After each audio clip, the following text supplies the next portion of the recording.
नमः संस्कृताय। मैं कौशलेंद्र प्रसाद विश्वकर्मा केपी बाल गंगा क्लासेस से आज की ऑनलाइन क्लास में आप सभी का स्वागत करता हूं।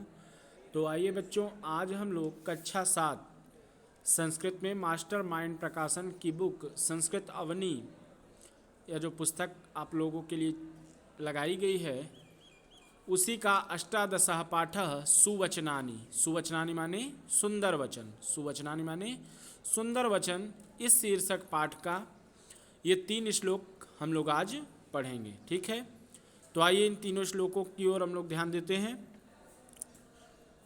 इन श्लोकों के लिए हम लोग संदर्भ क्या प्रयुक्त करेंगे, संदर्भ में आप लोगों को बता देता हूँ। संदर्भ आप लोग लिखेंगे कि प्रस्तुत पद्यांश या प्रस्तुत पद्यावतरण हमारी पाठ्य पुस्तक संस्कृत अवनी के सुवचनानि शीर्षक पाठ से अवतरित है। अब हम लोग पहले श्लोक का प्रसंग लिखेंगे कि इसमें उदार चरित्र और तुच्छ विचार वाले लोगों के विषय में बताया गया है। प्रस्तुत श्लोक में छोटी बुद्धि वाले या तुच्छ विचार वाले और उदार चरित्र वाले लोगों के विषय में बताया गया है। तो आइए इसका पहला श्लोक देखते हैं।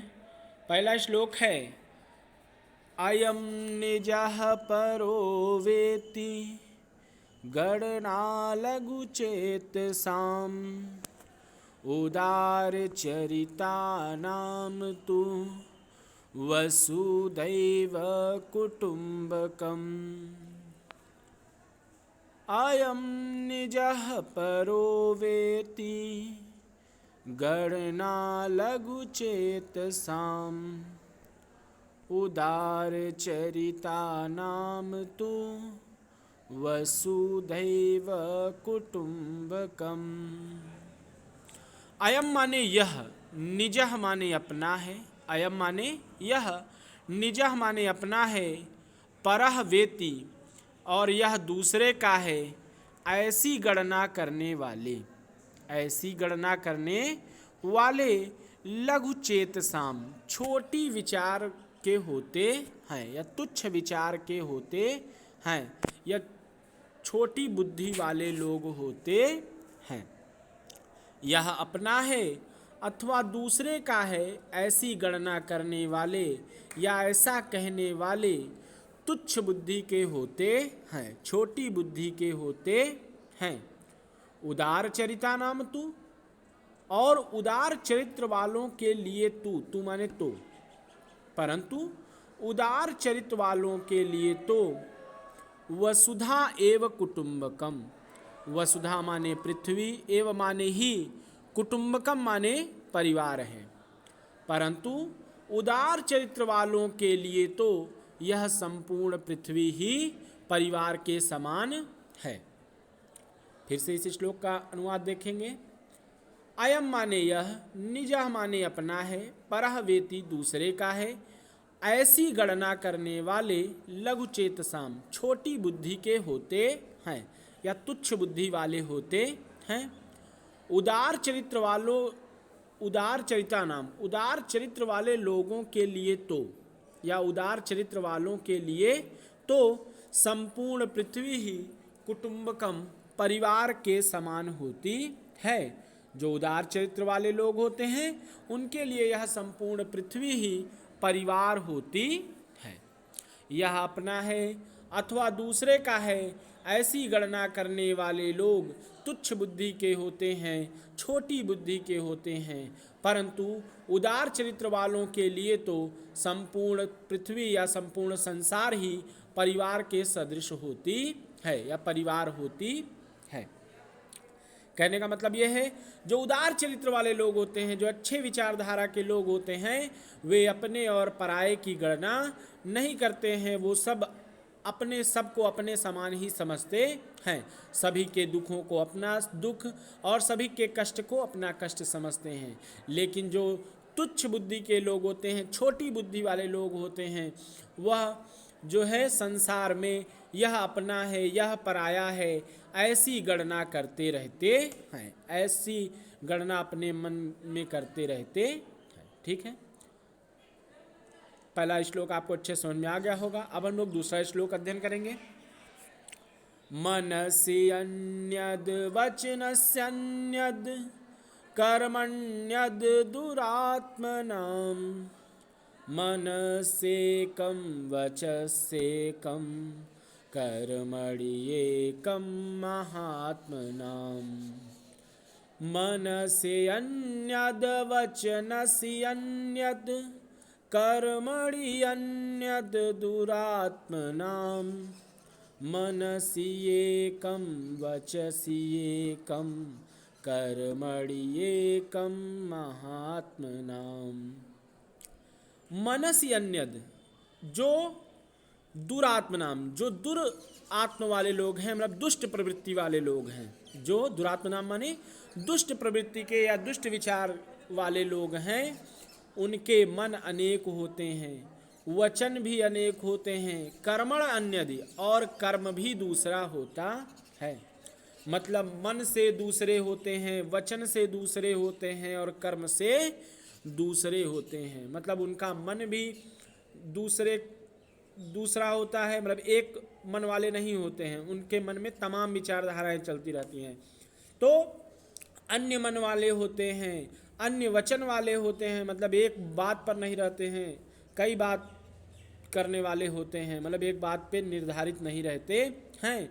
कर्मणि अन्यद्, और कर्म में भी दूसरे होते हैं, मतलब कर्म में भी एक नहीं होते हैं।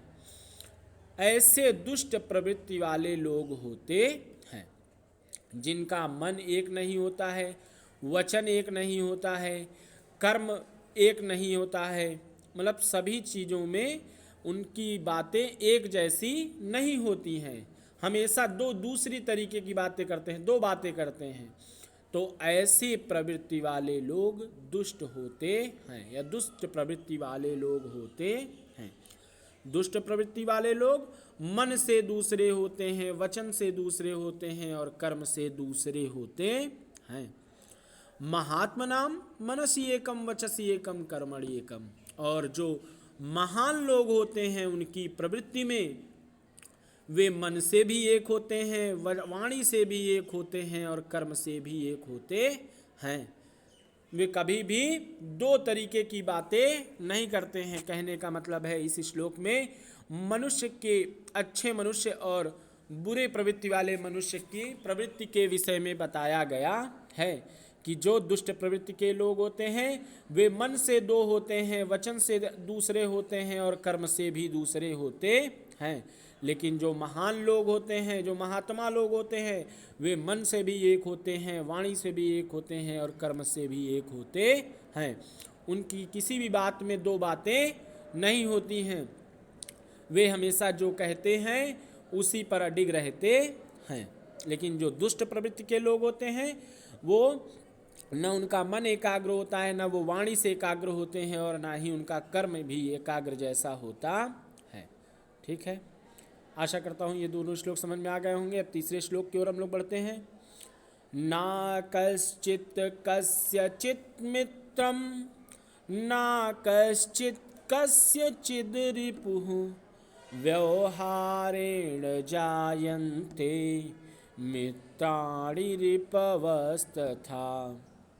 ना कश्चित् कस्यचित् मित्रं ना कश्चित् कस्यचित् रिपुः व्यवहारेण जायन्ते मित्राणि रिपवस्तथा। ना कश्चित् माने ना कोई, कस्यचित् मित्रम किसी का मित्र होता है, ना कोई किसी का मित्र होता है, ना कश्चित् कस्यचित् रिपु, ना ही कोई किसी का शत्रु होता है। इस संसार में ना ही कोई किसी का मित्र होता है और ना ही कोई किसी का शत्रु होता है। व्यवहारेण जायन्ते मित्राणि रिपवः तथा। व्यवहारेण जायन्ते, व्यवहार से ही उत्पन्न होता है, व्यवहार से ही उत्पन्न होता है मित्राणि रिपवः तथा, मित्रता और शत्रुता। यानी कि आपके व्यवहार द्वारा ही आपकी मित्रता और आपकी शत्रुता उत्पन्न होती है। आप जिसके साथ जैसा व्यवहार करेंगे उसी व्यवहार की प्रवृत्ति के अनुसार लोग आपके मित्र और आपके शत्रु हो जाते हैं। एक बार फिर से तीसरा श्लोक देख लेते हैं। ना कश्चित् कस्यचित् मित्रं ना कश्चित् कस्यचित् रिपुः व्यवहारेण जायन्ते मित्राणि रिपवस्तथा। ना कोई किसी का मित्र होता है, ना ही कोई किसी का शत्रु होता है। व्यवहार के द्वारा ही लोग मित्र तथा शत्रु बनते हैं। आपके व्यवहार के द्वारा ही आपके मित्र और आपके शत्रु होते हैं। आपका जिस तरह का व्यवहार रहेगा या दुष्प्रवृत्तियों वाला व्यवहार आपका किसी के प्रति रहेगा तो वह व्यक्ति आपका शत्रु हो जाएगा, और अगर आपका व्यवहार किसी के प्रति अच्छा होगा तो वह आपका मित्र हो जाएगा। इस प्रकार इस संसार में ना ही कोई किसी का मित्र होता है और ना ही कोई किसी का शत्रु होता है। या मनुष्य का व्यवहार ही है जिसके द्वारा मनुष्य के मित्र बनते हैं और मनुष्य के शत्रु बनते हैं। आशा करता हूँ ये तीनों श्लोक आप लोगों को अच्छे समझ में आ गए होंगे। इन तीनों श्लोकों को आप लोग कंठस्थ कर लीजिएगा। पेपर के दृष्टिकोण से ये तीनों ही श्लोक बड़े ही महत्वपूर्ण हैं और इनका हिंदी अनुवाद आप अपनी फेयर कॉपी में अवश्य नोट कर लेंगे संदर्भ सहित, और प्रसंग भी अवश्य लिखेंगे। ठीक है, इसी के साथ ये क्लास यहीं पे समाप्त होती है। आशा करता हूँ हमारे द्वारा पढ़ाए गए तीनों श्लोक आपको अच्छे समझ में आए होंगे। यदि चैनल अच्छा लगा हो तो चैनल को लाइक एवं सब्सक्राइब अवश्य करें। इसी के साथ शुभम संस्कृतम।